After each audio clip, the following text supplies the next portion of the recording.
주님께서 보여주신 삶의 모범을 따라 성도들이 어떻게 살아가야 할지 우리가 함께 말씀을 나누고 있고, 그 중에 감사에 대한 주제로 두 번에 걸쳐서 말씀을 함께 나눴고, 오늘은 세 번째 시간이 되겠습니다.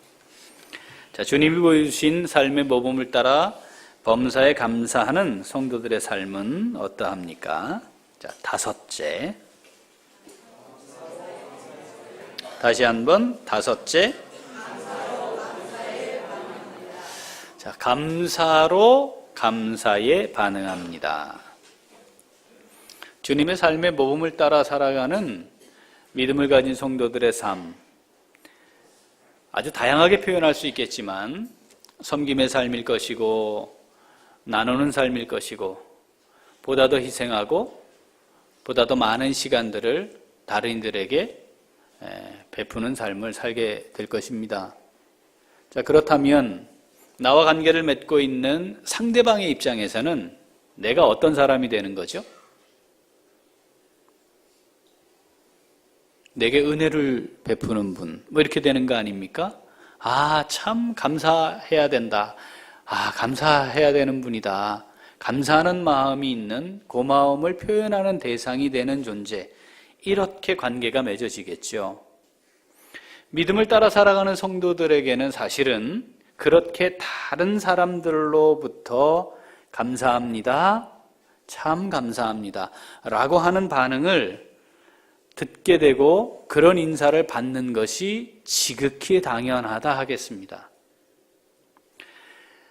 만약 다른 사람들과의 관계에 있어서 내가 감사하는 것도 감사하는 것이지만 나를 향해 감사하고 고마운 마음의 표시를 하는 사람이 없다면 우리는 인생을 잘못 살고 있는 겁니다.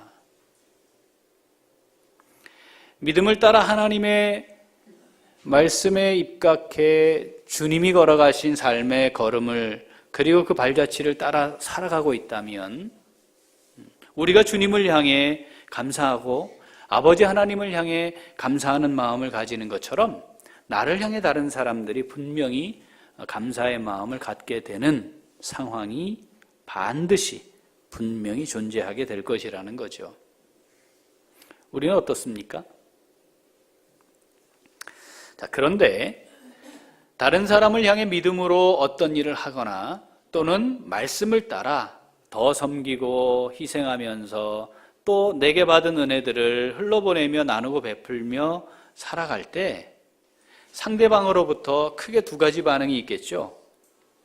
첫 번째는 그냥 당연하게 여기고 내게 별로 감사의 표현을 하지 않는 경우입니다. 나는 애써서 뭔가를 했는데, 많이 생각해서 뭘 한 것인데, 어라, 이 사람이 아주 이걸 우습게 생각하네. 자, 이런 마음이 드는 순간 우리 안에 바이러스가 또 창궐을 합니다. 무슨 바이러스죠? 섭섭 바이러스입니다. 이럴 수가 있는가? 이걸 가만히 두면 시간이 지나면서 괘씸해지기까지 하죠. 자, 그러면 감사할 수 있겠습니까? 그런데 하나님의 말씀은 뭐예요? 범사에 감사하라잖아요. 그럼 그때는 감사할 수 없는 겁니까? 감사가 됩니까? 안 되지요. 이미 내 안에 섭섭한 마음이 더 많고 괘씸해지기까지 했는데 어떻게 감사할 수 있겠습니까? 그런데 그 순간 우리에게 다가온 감정적인 것은 그러하지만, 자, 범사에 감사하라, 이 말씀은 무슨 말씀이라 했어요? 느껴지는 대로 하라가 아니고 다시 바라보고 인식하고 의지를 가지고 하라, 이런 뜻이라고 그랬죠. 그러니까 이 순간에 느껴지기는 그렇게 느껴지지만 우리가 해야 하는 것은 감사하는 것이죠.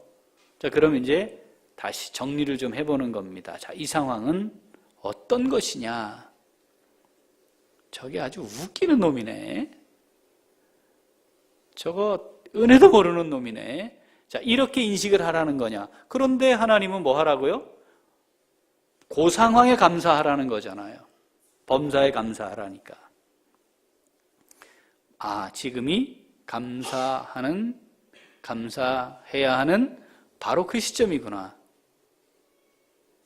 이게 어떻게 가능하겠냐 이거죠. 자, 누가복음 14장 12절부터 14절 같이 한번 읽어보겠습니다. 또 자기를 청한 자에게 이르시되 내가 점심이나 저녁이나 베풀거든 벗이나 형제나 친척이나 부한 이웃을 청하지 말라. 두렵건대 그 사람들이 너를 도로 청하여 내게 갚음이 될까 하노라.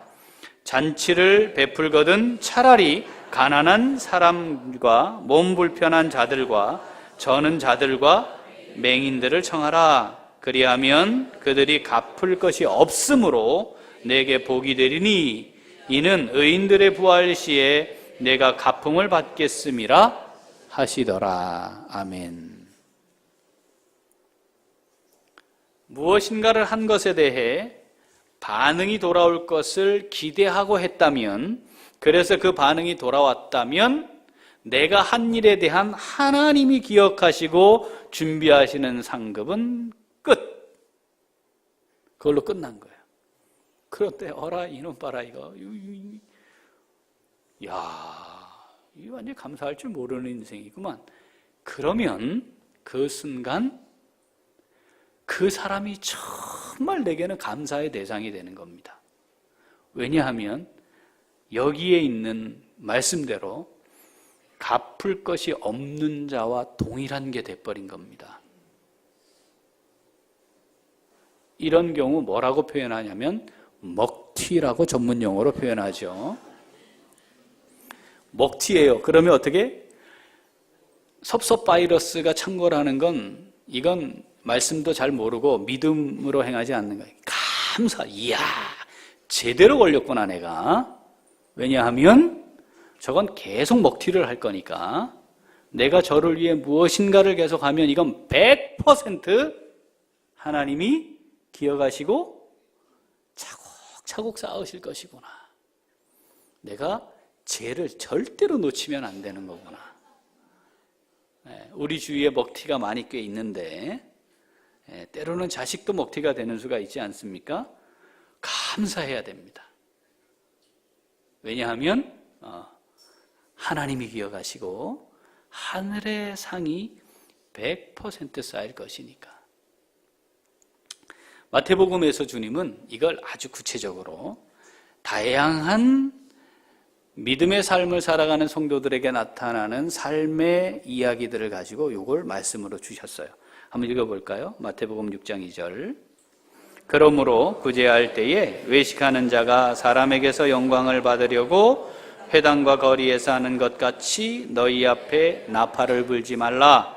진실로 너희에게 이르노니 그들은 자기 상을 이미 받았느니라. 5절. 또 너희는 기도할 때에 외식하는 자와 같이 하지 말라. 그들은 사람에게 보이려고 회당과 큰 거리 어귀에 서서 기도하기를 좋아하느니라. 내가 진실로 너희에게 이르노니 그들은 자기 상을 이미 받았느니라. 16절. 금식할 때에 너희는 외식하는 자들과 같이 슬픈 기색을 보이지 말라. 그들은 금식하는 것을 사람에게 보이려고 얼굴을 흉하게 하느니라. 내가 진실로 너희에게 이르노니 그들은 자기 상을 이미 받았느니라. 아멘.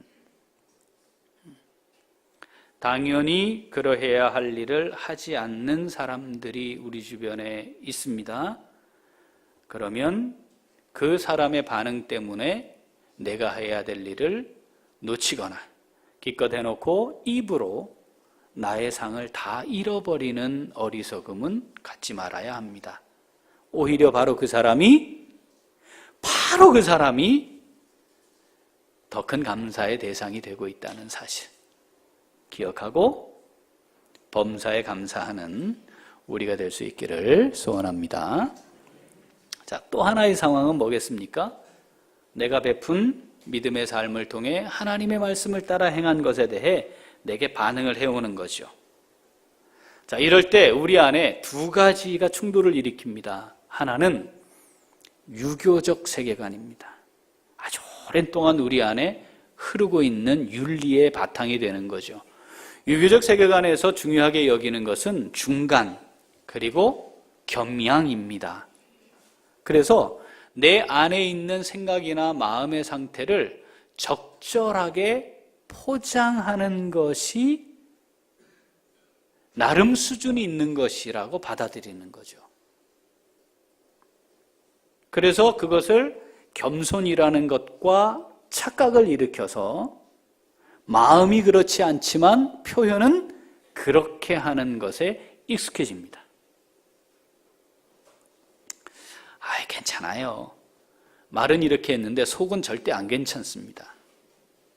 그런데 저의 경우는 괜찮아요 그러면 진짜 괜찮은 줄 알았거든요.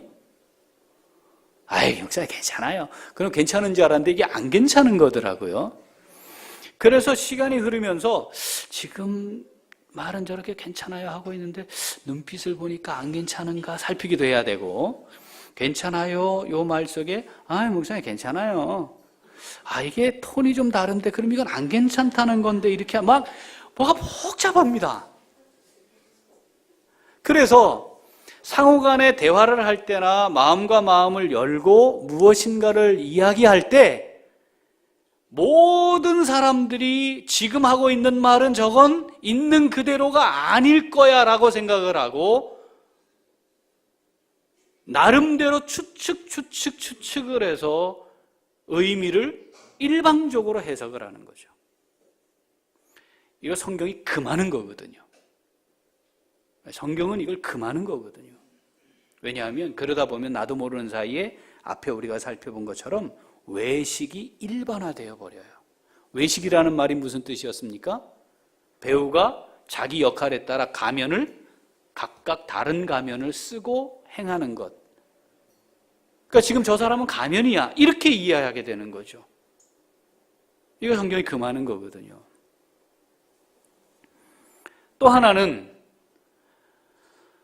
오른손이 하는 것을 왼손이 모르게 하라 했는데, 그렇죠? 또 주는 것이 받는 것보다 더 복되다 하셨는데, 그래서 내가 이걸 지금 하고 있는데 이 반응을 오는데 내가 흐뭇해하고 좋아하면 이것도 상 받고 끝나는 거 아닌가? 이런 마음이 들어서 속은 흐뭇하고 좋고, 그렇지 당연히 그래야지 하면서도 표현은 됐어 하고 그 자리를 피하거나 상대방의 감사의 그 마음을 열고 진정성 있게 받지 않는 겁니다. 감사 안 하면 괘씸하고 감사하면 불편해지고, 이게 우리 안에 동시에 있는 거죠. 사실 제가 안 되는 부분이 이 부분이기 때문에 제가 참 어렵습니다. 왜냐하면 저는 이렇게 다른 사람에게 신세지기, 패기치기 이런 거 굉장히 싫어하고요. 그래서 목사가 되면 대접받을 일이 많은데 대접받는 시간보다 대접하는 일이 더 많기를 의도적으로 막 애를 많이 쓰는 스타일이죠.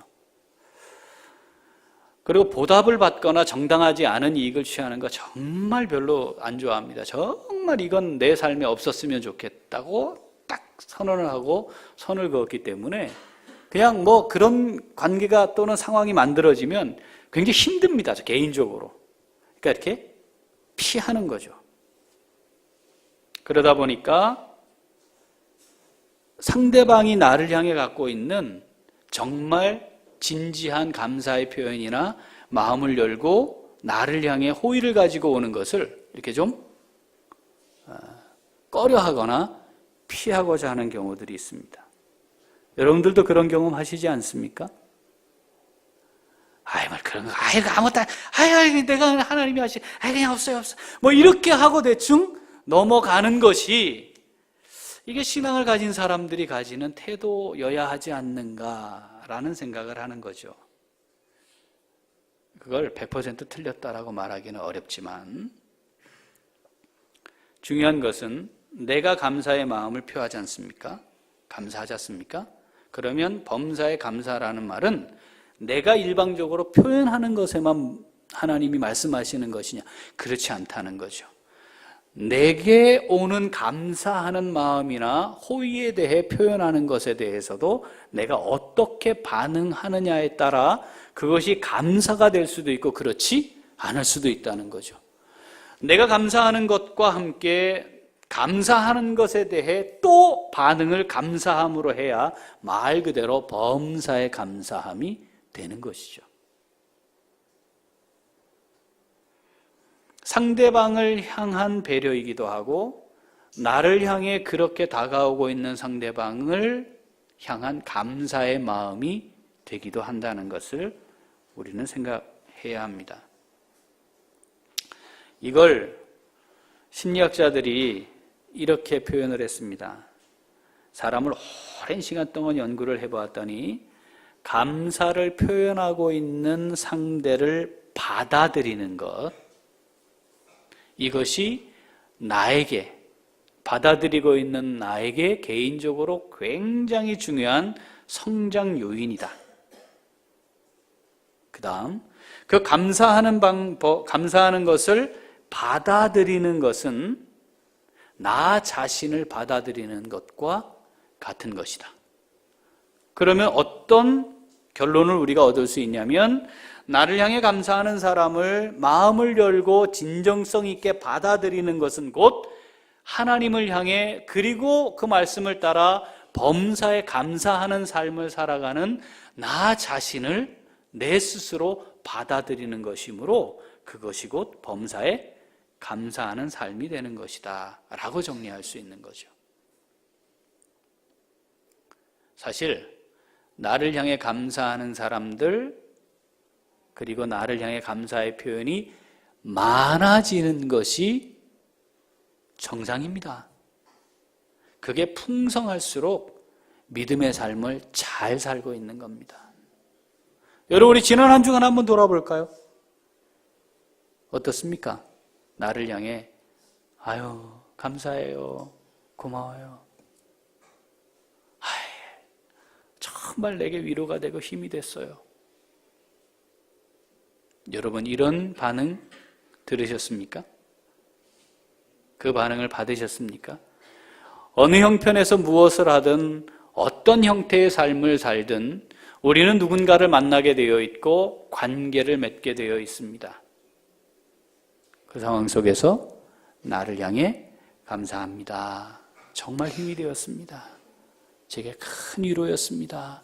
정말 감사합니다. 자, 이런 반응이 많아지고 그것에 대해 다시 감사함으로 반응할 수 있는 우리가 되어야 말 그대로 범사에 감사하는 삶을 살아갈 수 있는 겁니다. 자, 이렇게 좀 해보라 합니다. 한번 해볼까요? 그렇게 생각해 주셔서 감사합니다. 그렇게 기뻐하시니 저도 참 좋습니다. 마음에 드신다니 참 감사합니다.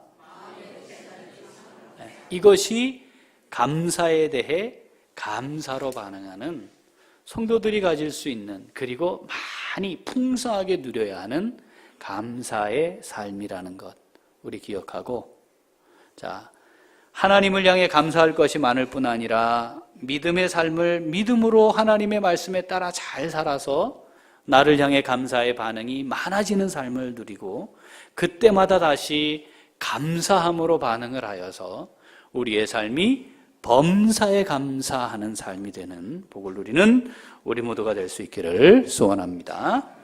자, 주님의 삶의 감사의 삶의 모범을 따라 범사에 감사하는 성도들의 삶은 어떻습니까? 여섯째. 다시 한번 여섯째. 자, 범사에 감사하라. 모든 상황을 감사하는 것이라 했지 않습니까? 그런데 사실 우리 그게 동의가 안 됩니다. 솔직하게 그렇습니까?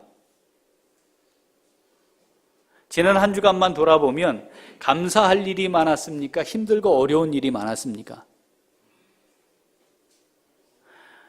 여러분, 인생을 살 때 사람들로부터 객관적인 평가를 받는 사람들이 있습니다. 어떻게 저런 인생을 살았지? 저런 사람은 와 정말 멋지고 훌륭해. 이렇게 평가받는 사람들이 있는데 그 중에 대표적인 사람을 하나 꼽으라고 하면 모세를 들 수 있습니다. 그죠? 40년 동안은 궁중에서 아무 부족함 없이 세상의 모든 좋은 것들을 다 누리며 자라지 않았습니까? 그런데 40년은 또 참 어렵고 힘든 세월을 보내긴 했습니다. 그리고 난 다음 40년은요, 인류 역사상 역사에 지워지지 않는 위대한 지도자로 살았습니다. 그러면 이 사람이 인생에 대해 이야기할 때 뭐라고 이야기를 할까요?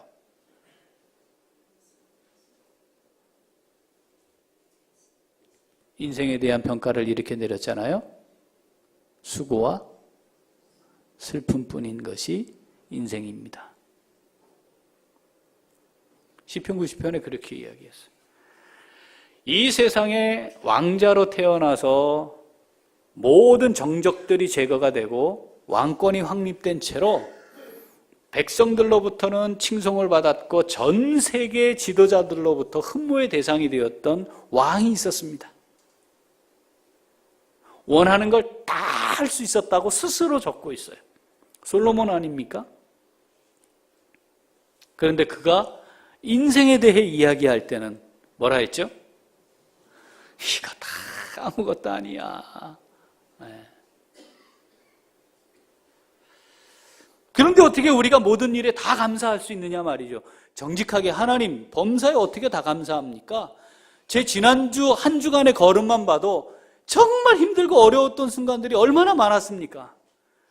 앞에 언덕이 있어서 겨우 넘어갔더니 뒤에 산이 딱 버티고 있는 것이고, 신발을 벗고 옷 젖지 않으려고 양말 벗고 신발 벗고 양말 벗고 걷어 올리고 겨우 개천을 건넜더니 헤엄쳐 건널 수 없는 강이 딱 놓여 있는 게 인생인데, 이놈 새끼 요번에 요것만 좀 지나가면은 아유 사람 되겠지 했는데 웬거려 하나님, 아이고 사람 되려면 멀었습니다.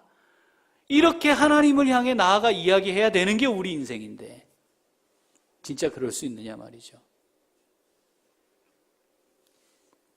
자, 그런데 한번 떠올려 보죠. 우리가 경험할 수밖에 없었던, 그래서 사실 하나님 이 상황에서는요 정말 제가 감사할 수 없어요, 정말 감사하기 어려워요 했던 그 상황으로 돌아가 보자는 거죠. 여러분도 우리가 인생을 살아오면 하나씩은 있지 않았겠습니까? 자, 그 상황 지금 돌아서 보니 100% 내 인생의 해가 됐던가요? 그 일이 100% 내 인생의 해가 되는 일만이었습니까? 아닙니다. 돌아보면 99.9는 해가 됐을지 몰라도 그 가운데 0.1이라도 유익이 있습니다. 그런데 우리는 어떻게 생각하느냐 하면 51대 49로 나누어서 어떤 게 좋고 나쁘냐고 결정을 한다면 49 나쁜 것이 있어도 51이 좋으면 좋아요라고 하든지, 아니면 49 좋은 것이 있어도 51이 나쁘면 이거 나빠요 이야기하고 끝나버린다는 거죠. 다시 이야기하면 죽을 만큼 고통스러워도 그 순간에 그 상황 때문에 내게 주어지는 유익이 있다는 겁니다. 범사에 감사하라, 이 말은 고통스럽고 힘들고 어려운 걸 부정하라는 말이거나 아닌 것처럼 위장하라는 말이 아닙니다. 그 상황 속에 여전히 하나님이 섭리 가운데 그 일이 내게 주어지고 있다면 여전히 그것을 통해 하나님은 나를 지금 만들어가고 있는 중이라는 거죠. 그것을 통해서도 하나님은 지금 내 삶에 분명 유익을 준비해 놓고 이끌어가고 계신다는 겁니다. 오늘의 나, 지금 우리가 여기에 있는 것은 그렇게 살아왔던 삶의 걸음들의 결과입니다. 어떤 의미에서는 하루아침에 만들어지는 것이 아닌 것이 더 많습니다. 그렇다면 그 과정을 거쳐오면서 내가 미처 깨닫지 못했지만 돌아보니 지금의 나는 그것이 다 쌓이고 쌓여서 여기에 있게 된 것이었다는 것, 그게 바로 지금의 나라는 사실을 놓치지 말아야 합니다. 짧지 않은 죽고 싶은, 그리고 하루를 더 살고 싶지 않은 세월을 저도 보내봤습니다. 그 세월이 짧지 않은 시간이었습니다. 그래서 오죽하면 일기를 쓰는 중학교 3학년 아이가 하나님, 자살이 죄가 아니면 저는 오늘 죽고 싶습니다 로 일기에 첫 문장을 써야 했겠습니까? 친구들이 잠자고 있는 기숙사에 밤늦게 들어가 스티로폼을 2층 침대 4사람 2개를 놓고 4사람이 사는 기숙사인데 그 밑에 있는 스티로폼을 빼고 바닥에 거기에 누워서 잘 때 감사하지 않았습니다. 감사할 수 없었습니다. 정말 힘들고 어려운 과정들의 연속이었고 이 시간들이 정말 하루라도 내 인생에 더 이어지지 않기를 원하는 마음이 정말 간절했습니다. 그런데 그런 과정들을 통해 오늘의 제가 있게 된 것이고 그 과정들을 통해 어떻게 살아가야 하는지와 정말 간절한 마음으로 하나님 앞에 나아가 울부짖으며 앞으로 살아가야 할 삶이 전적으로 하나님 손에 있음을 인정하고 고백할 수 있었습니다. 어쩌면 정말 그것이 있었기 때문에 어마어마하게 힘들고 다시 지금이라도 다시 가고 싶지 않은 그 길이지만 그 과정을 통해 전적으로 하나님께 나름 붙들림 받은 삶을 살 수 있었고 그 어려운 과정이 있었기에 하나님을 더 깊이 만날 수 있었고 그래서 하나님이 하실 일을 더 기대하고 꿈꾸며 살아가는 것만을 할 수 있었다라고 지금 고백할 수 있는 거죠.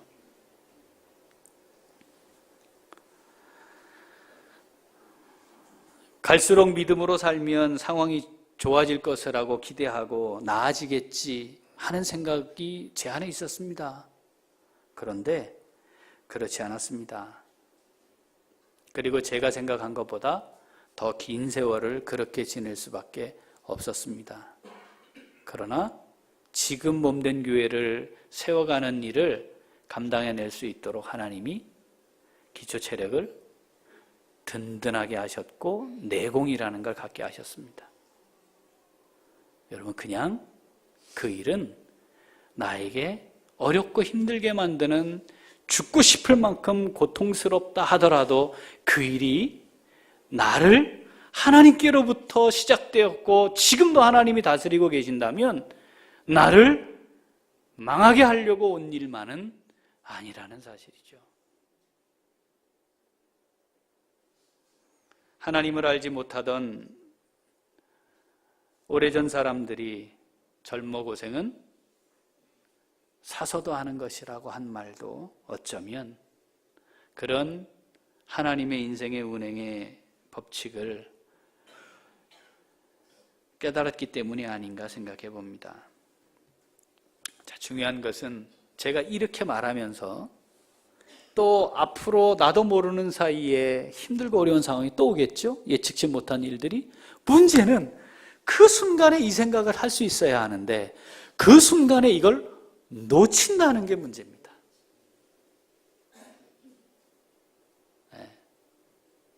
그러니까 하나님이 애써서 빡 못을 박은 거예요. 어떻게? 범사에 감사해라. 야, 지금 감사해라. 이 말씀을 기억하면 그렇죠, 하나님 감사해야죠 하고 다시 내 마음에 느껴지는 대로 반응하지 말고 다시 하나님의 자치, 지금까지 내가 걸어오며 하나님이 함께 하셨던 것을 다시 기억을 해보는 거죠. 제자 훈련할 때 우리가 함께 정리했던 부분인데 다시 한번 정리를 해보면 고통과 고난이 오면 첫 번째, 더 이상 무엇을 하지 말고 그 자리에 서서, 더 나가지 말고 그 자리에 서서 움직이지 말고, 두 번째, 내 삶에 허물과 죄악이 있는 것은 아닌지 나를 깊이 돌아보고, 세 번째, 지금 나를 향해 확성기를 들고 말씀하고 계시는 하나님의 음성에 집중하자. 하나님 말씀하시잖아요. 성경을 통해 묵상하는 중에, 설교를 듣는 중에, 성경을 읽는 중에, 성도들과 함께 교제하는 중에 하나님이 내게 말씀하세요. 그런데 잘 못 알아들어요. 왜냐하면 그 상황 속에 너무 폭 빠져서 다른 걸 볼 수 없기 때문에. 얘야, 그거 아니야. 아이고, 야, 다시 생각해봐. 아이고, 그 길로 가면 안 된다니까. 아이고, 여기까지 왔냐? 내가 몇 번 알려줬잖아. 이제 그만 가야 돼. 더 가면 안 돼. 못 알아듣는 거죠. 나를 사랑하는 하나님 아버지가 그대로 둘 수 있습니까? 그대로 둘 수 없는 겁니다. 그러니까 어떻게 합니까? 가시로 그 길 앞에 가시 울타리를 쳐서 찔리게도 하시고, 그 앞에 담을 높이 쌓아서 부딪히게도 하시고, 아, 이게 웬일인가, 이게 뭔가, 다시 내 삶의 좌표를 점검하게 하시는 거죠. 그리고 확성기를 들고 말씀하시는 중인 겁니다. 그냥 얘기해도 못 알아들으니까 야! 하고 소리를 지르시는 거야. 이제 그 한 발 더 가면 안 된다. 제발 눈 떠라. 지금 눈 감고 거기 한 발 더 가면 안 된다. 여러분, 그러면 지금 이 순간 내게 다가온 가시 울타리와 막힌 담은 큰 은혜인 겁니다. 그것 때문에 내가 사는 겁니다. 그 고난과 고통이 나를 세워가시는 하나님의 사랑의 표현이고, 그 순간 다시 내 삶의 좌표를 돌이켜볼 수 있다면 그야말로 감사할 일이지요. 정말 감사할 일이 아니겠습니까?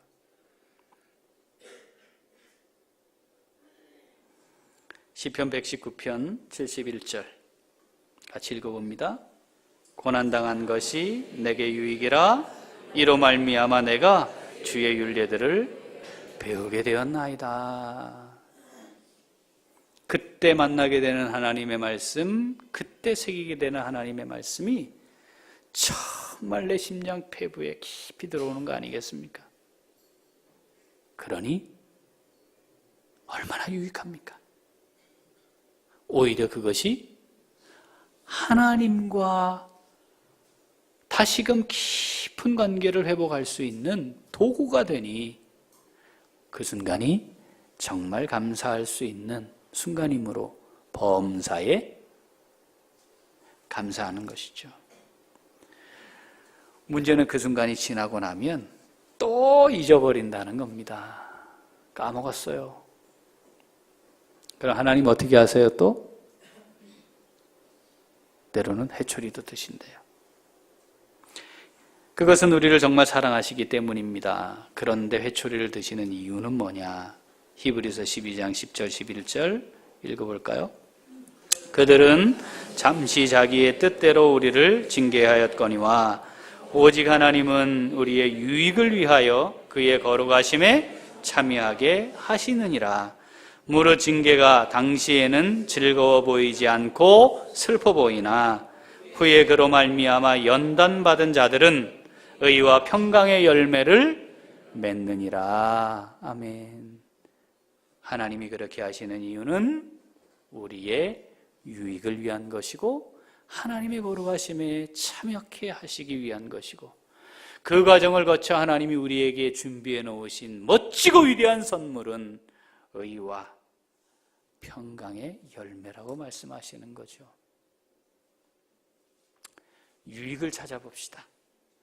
감사하라. 이건 뭐라고요? 느끼는 대로 하라는 말이 아니라 그 상황을 제대로 인식하고, 그렇죠? 제대로 인식하고 의식적으로 감사하라는 거니까 유익을 찾아보는 겁니다.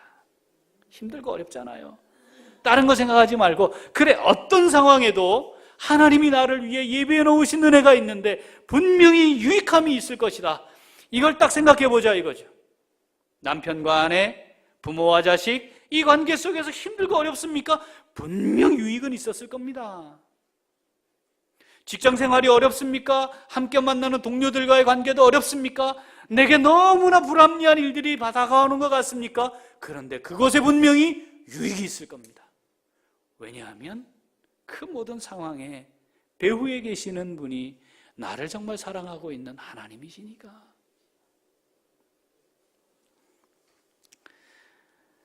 사람에 대해 수백 년 동안 엄청나게 많은 돈을 들여 연구한 사람들이 내린 결론이 이와 다르지 않았습니다. 질병이나 트라우마처럼 견디기 힘든 시련에 맞닥뜨린 사람의 경우 그런 시련이 가져다 준 긍정적인 변화에 집중하면 이겨낼 수 있다. 그렇잖아요? 네. 이건 상황이 바뀌는 것이 아니라 뭐예요? 상황은 똑같아요. 그 상황을 바라보는 나의 관점과 어떻게 바라볼 것인가 하는 그 관점을 선택하는 것이 달라졌을 뿐입니다. 하나님이 우리를 향해 범사에 감사하라고 하시는 말씀은 바로 그런 것입니다. 이게 정말 그럴까? 연구진들이 다양한 실험을 했대요. 자, 암 환자들이 있었는데 두 부류로 딱 나누고 한 그룹에는 지금 이 암이 내 인생에 어떤 것인지 그리고 암 때문에 나타난 내 상태는 무엇인지 사실 그대로를 적게 했답니다. 그리고 한쪽 그룹에게는 이 암 때문에 혹시 내게 더 좋아진 것은 없는지를 기록하게 했답니다. 유익한 점이 무엇인지. 놀랍게도 암이 걸렸다는 사실과 암에 대한 정보를 적었던 사람들은 수명이 예상보다 단축됐고 병원을 찾는 횟수가 훨씬 늘었고, 반대로 이 암 때문에 내게 좋아진 점은 뭘까를 생각하고 그렇게 접근해 기록을 한 사람들은 암 진행이 훨씬 더뎠고 병원을 찾는 일이 현저히 줄어들었답니다. 또 다른 질병을 갖고 있는 사람들에게 똑같은 실험을 해보니까 심장마비의 위험도 줄었고 에이즈 환자들의 경우는 사망률도 줄었고, 모든 사람에게 공통적으로 나타나는 것은 지난번에 보여드렸던 영상 혹시 기억하시나요? 스트레스 호르몬 분비가 현저히 줄었다는 거예요. 왜 하나님이 우리에게 범사에 감사하라고 이 택도 아닌 명령을 하셨을까? 인생이 그렇지 않은데 그건 완벽하게 우리를 설계하셨고 우리의 인생의 걸음을 이끌어 가시는 분이시기 때문에 그렇게 하신 겁니다. 범사에 감사하라. 순간 감당할 수 없을 만큼의 힘들고 어려운 상황, 염려와 근심이 되는 상황이 올 때 어떻게 하라? 감사하라. 감정적으로 동의가 되지 않으면 그래, 이 상황 때문에 내가 힘들고 고통스럽지만 그런데 분명히 이 상황을 통해 내게 주어지는 유익이 있을 거야를 살펴서 아하, 이런 유익을 하나님이 내게 은혜로 주시는구나. 하나님 감사합니다 하면 그 상황이 힘들고 고통스럽고 죽고 싶을 만큼 괴롭다 할지라도 하나님은 그것을 바꾸어 하나님을 향한 감사의 제목이 되게 하신다고 범사에 감사해라고 명령하시는 것입니다. 어려우시죠? 힘드시죠? 염려와 근심들이 도대체 떠나지 않으시죠? 괜찮습니다. 그게 정상입니다. 그걸 아닌 것처럼 할 필요 없습니다. 그러나 그것을 인정함과 동시에 또 하나 꼭 기억해야 할 것. 그래, 바로 지금이, 이 일이, 이 상황이 감사해야 할 일이고 시기고 상황이구나. 놓치지 마시고 주어진 상황들 속에 나를 정말 사랑하시는 하나님이 내게 더하고자 하시는 유익을 잘 살피고, 지난 후에 살피는 것만 하지 말고 그 상황이 내게 주어졌을 때 이 말씀 잘 기억하고 잘 살펴서 주어진 모든 상황들에 하나님을 향해 감사가 풍성해지는 복된 삶 다 함께 누려갈 수 있기를 소원합니다. 아멘. 기도하겠습니다. 하나님